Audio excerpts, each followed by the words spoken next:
بسم اللہ الرحمن الرحیم۔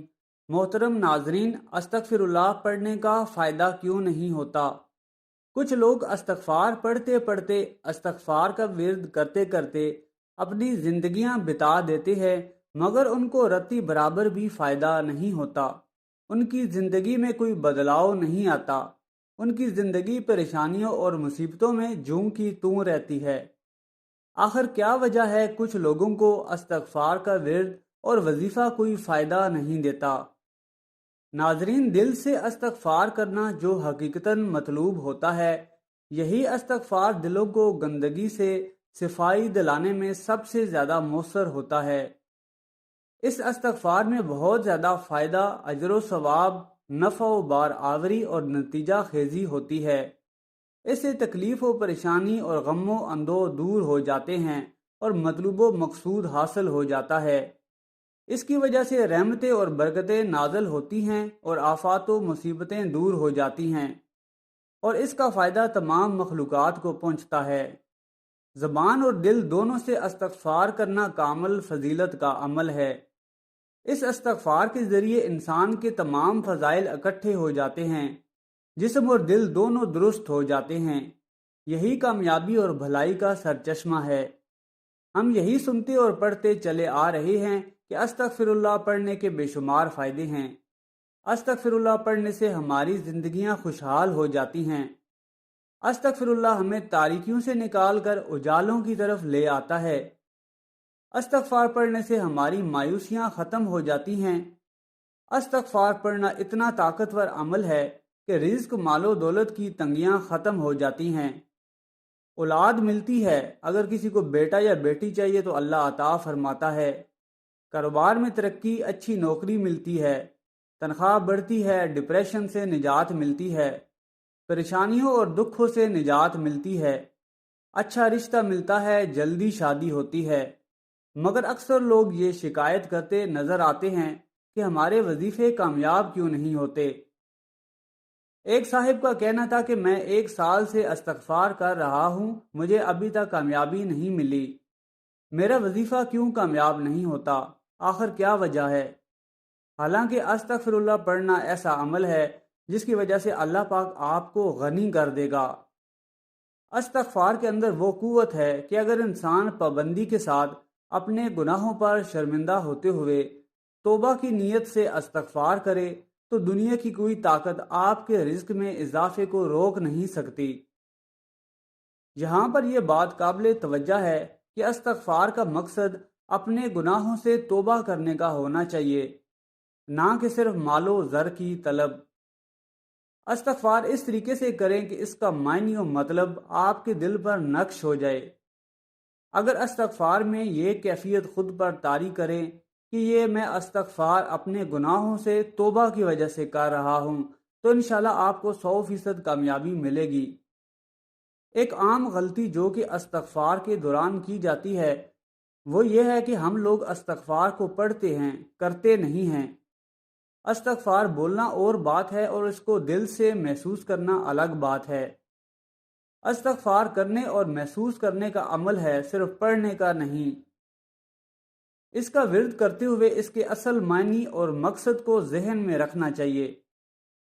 جہاں تک استغفر اللہ پڑھنے کی بات ہے تو اس کے پڑھنے کا ثواب لازمی طور پر آپ کو ملے گا، مگر استغفار کا صحیح فائدہ اس کے اصل معنی کو سمجھتے ہوئے ورد کرنے سے ہی حاصل ہوگا۔ آپ کوئی بھی وظیفہ کرتے ہیں تو یہ بات ذہن میں رکھیں کہ کوئی ایسا پیکج نہیں ہے کہ جس کے کرنے پر اللہ آپ کو منو سلوا پلیٹ میں رکھ کر دے گا۔ یہی ہماری سب سے بڑی غلط فہمی ہے۔ سب سے پہلے ہمیں اللہ تعالیٰ سے اپنے تعلق کو مضبوط کرنا ہے۔ استغفار در حقیقت دعا ہی ہے، بس اس کو مسلسل دہرانے کی وجہ سے اس کا نام وظیفہ رکھ لیا گیا۔ لوگوں کے ذہن میں بس یہ بات بیٹھ گئی ہے کہ ہم استغفار کا وظیفہ بس اتنی دفعہ کریں گے اور اس کے ختم ہوتے ہی کسی پیکج کی طرح ہمارے لیے منو سلوا آسمان سے نازل ہونا شروع ہو جائے گا اور ہمارے لیے مال و دولت کے ڈھیر لگ جائیں گے۔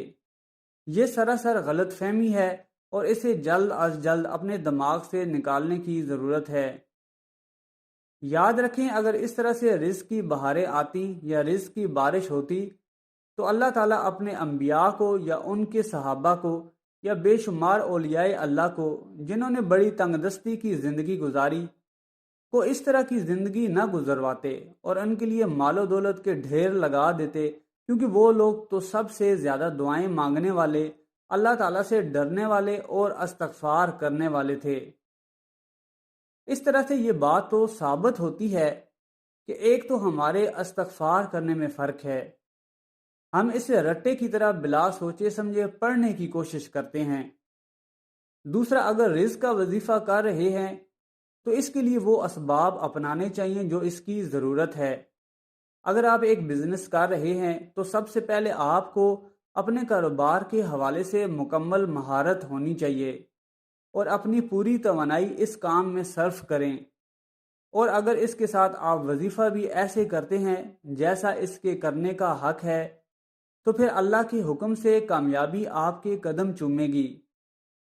لیکن اگر ہم صرف وظیفہ کر کے مال بنانے کے چکر میں لگے رہیں گے اور اس کے ساتھ دنیاوی اسباب اختیار نہیں کریں گے تو ایسے کچھ حاصل نہیں ہوگا، کیونکہ اس دنیا کو اللہ پاک نے اسباب کے ساتھ جوڑ رکھا ہے۔ پورے قرآن میں اللہ پاک نے ہمیں اسباب کے اپنانے کے طریقے سکھائے ہیں۔ قرآن پاک میں بہت سارے قصے ہیں، جیسے حضرت موسیٰ علیہ السلام کا قصہ، اصحاب کہف کا قصہ۔ یہ سارے قصے ہمیں اسباب کو اپنانے کی ہی تو دعوت دیتے ہیں۔ اگر کسی انسان کو کوئی بیماری یا تکلیف ہے تو اسے دعا کے ساتھ دوا بھی کرنی پڑے گی۔ اسباب کو اپنانے کے لیے یا اپنے مہارت کو بروئے کار لانے کے لیے اپنے ارد گرد وہ لوگ جو اس فیلڈ میں ماہر ہیں ان سے بھی صلاح و مشورہ لینا چاہیے۔ حتیٰ کہ اللہ کے رسول صلی اللہ علیہ وآلہ وسلم بھی اپنے صحابہ سے مشورہ کیا کرتے تھے۔ وظیفہ کرنے کا مطلب یہ نہیں ہے کہ ہم باقی سب تدبیریں چھوڑ دیں۔ اللہ پاک نے قرآن پاک میں فرمایا کہ ہم نے انسان کو مشقت میں پیدا کیا ہے، مشقت آپ کو کرنا ہی پڑے گی۔ وظیفے ضرور کامیاب ہوتے ہیں اگر ان کو کرتے ہوئے باقی لوازمات کا بھی خیال رکھا جائے۔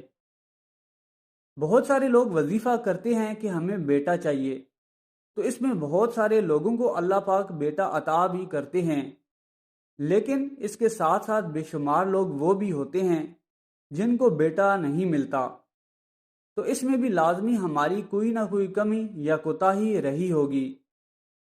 وظیفے کے ساتھ ساتھ اپنے آپ کو اللہ کے رسول صلی اللہ علیہ وآلہ وسلم کی سنتوں کے مطابق ڈھالنے کی کوشش بھی کریں، استغفار کی کثرت کریں۔ غرض اللہ سے ہر وقت مانگتے رہنا چاہیے اور کبھی مانگنے سے پیچھے ہٹنا نہیں چاہیے، کیونکہ اللہ کے در کے علاوہ اور کوئی در نہیں کہ جہاں سے انسان کی جھولی بھری جا سکے۔